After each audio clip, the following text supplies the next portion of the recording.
You're watching Car Babble, I'm Ewan, and this is my BMW F30 3 Series, the 320d xDrive M Sport, and you're in for a real treat today. Now I say treat for you, but it's maybe more of a treat for me because I'm taking my Beamer over the Scottish Highlands for a wee scenic blast.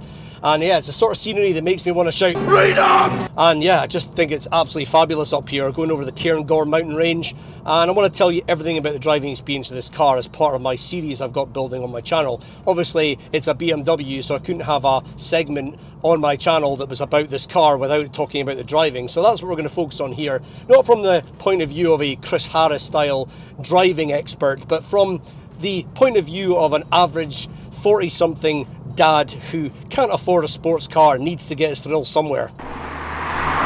So if you enjoy this video, don't forget to give it a like and consider subscribing because there's loads more coming up on the channel. Otherwise, buckle up and let's get into it.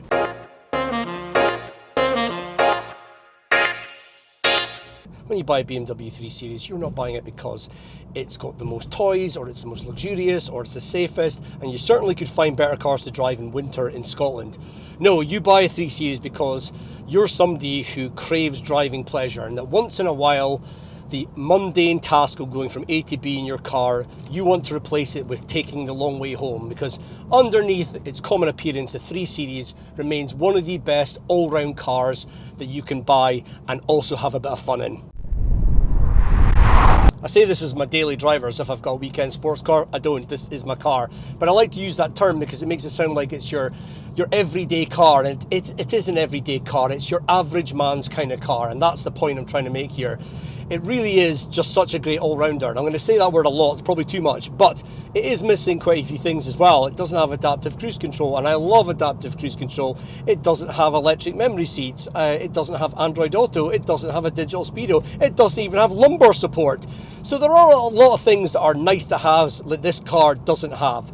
But what it does have is a fantastic blend of performance and economy, and also a great comfy seat. It also has a fantastic infotainment system, and it has an upgraded sound system from Harman Kardon that's absolutely banging. And on top of all that, it's just great on a country road. Now, where I live in Scotland, we have an abundance of really great open country roads that, when they're not flooded or being absolutely flooded with cyclists, are a great playground for driving enthusiasts. And so the fact that I'm sacrificing a few creature comforts with this car and the reliability is utter tosh, I can forgive it, because on days like this, it's absolutely worth it. Now, just to recap, this is the 320d xDrive, which is the 2-litre turbocharged 4-cylinder diesel engine mated to all-wheel drive, and it's got 187 brake horsepower, 400 newton-meters of torque, and it'll do 0-60 in 7.2 seconds, which is plenty performance. Bottom line is, when you're on a country road and you need to overtake somebody, do you have enough poke to do it? And you definitely do in this car. More than that, in fact. It really is all you need. Now, if you know your BMWs, you'll know that you can get more powerful versions of this car. You can get 6-cylinder diesels and petrols, and yeah, they will be a lot faster. And don't get me wrong, if you said I could swap this for one of them, I would bite your hand off. But they're going to make some compromises, namely in fuel economy, and that's why I think this one is the sweet spot. But the performance is so linear, and just there's such a lovely grunt to the diesel engine once you get, revving out a little bit. Obviously, idle, it's a rattly diesel engine, but once you're going, the power is just so well delivered. It just pulls and pulls and pulls. It really is just a beautifully put together engine. But none of that matters. What matters is how beautifully balanced this car is, how tight the chassis is, and just how sublime it is on a country road.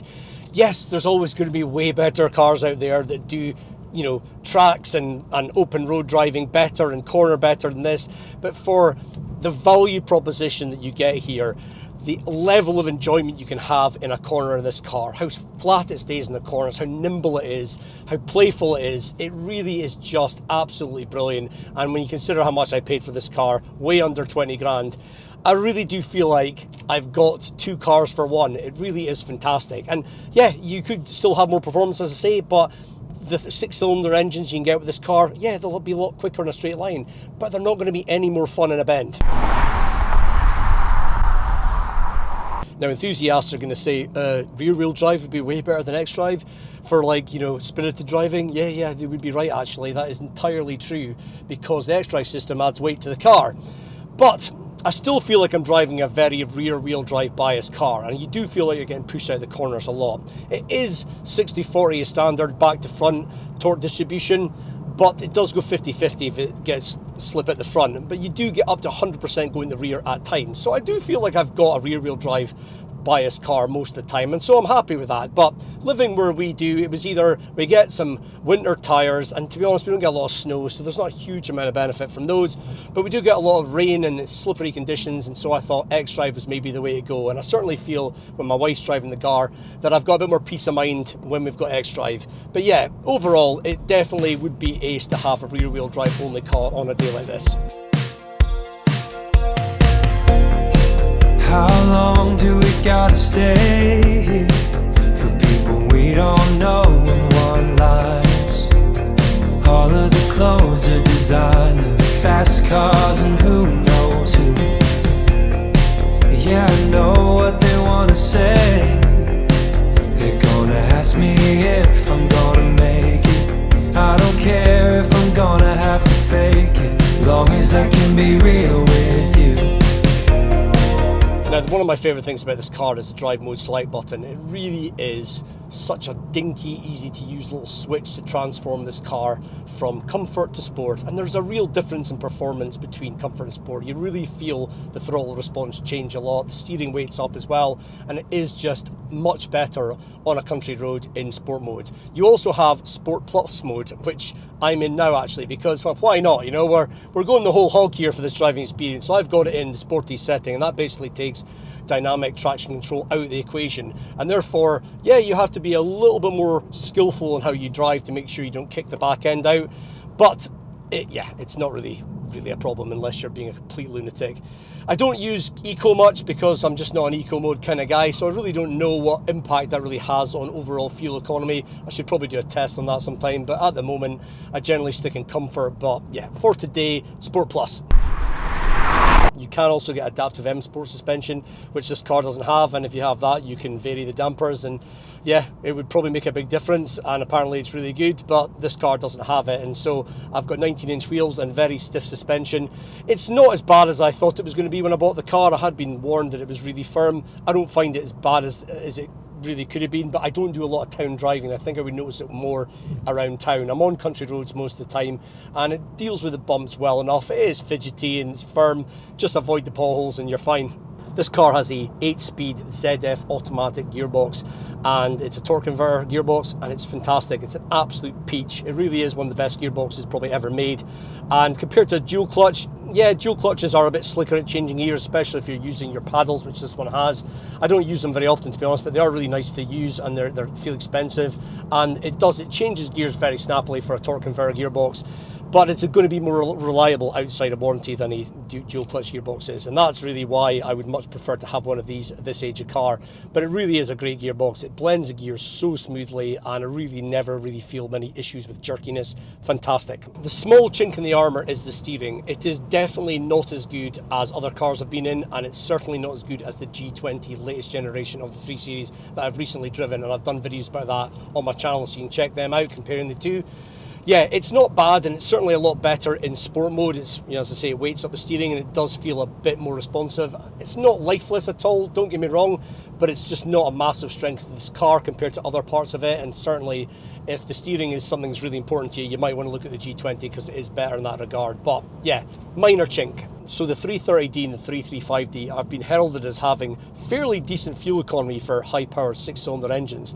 I've read that in a lot of forums, but they are still going to have considerably less fuel efficiency than this 320D. This 4-cylinder will return better fuel economy, and it definitely does. I average between 40 and 45 generally, and I generally drive quite spirited a lot. And on this, yeah, today, I'm going below 40 today.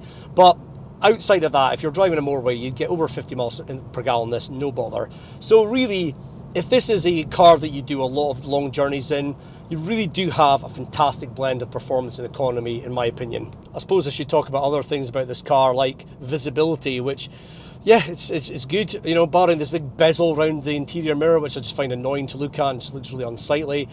Outside of that, it's you know, you can see around the car at all angles really well. The pillars aren't big, so it's really good like that. You get a really good high-res rear view camera as well, so no real issues with visibility at all. Refinement, on the other hand, isn't great. I wouldn't say it's terrible. It's not like you know, there's a hairdryer on in the car when we're doing over 70, but it's not really that refined in here. And yeah, certainly an Audi A4 is slightly better for that.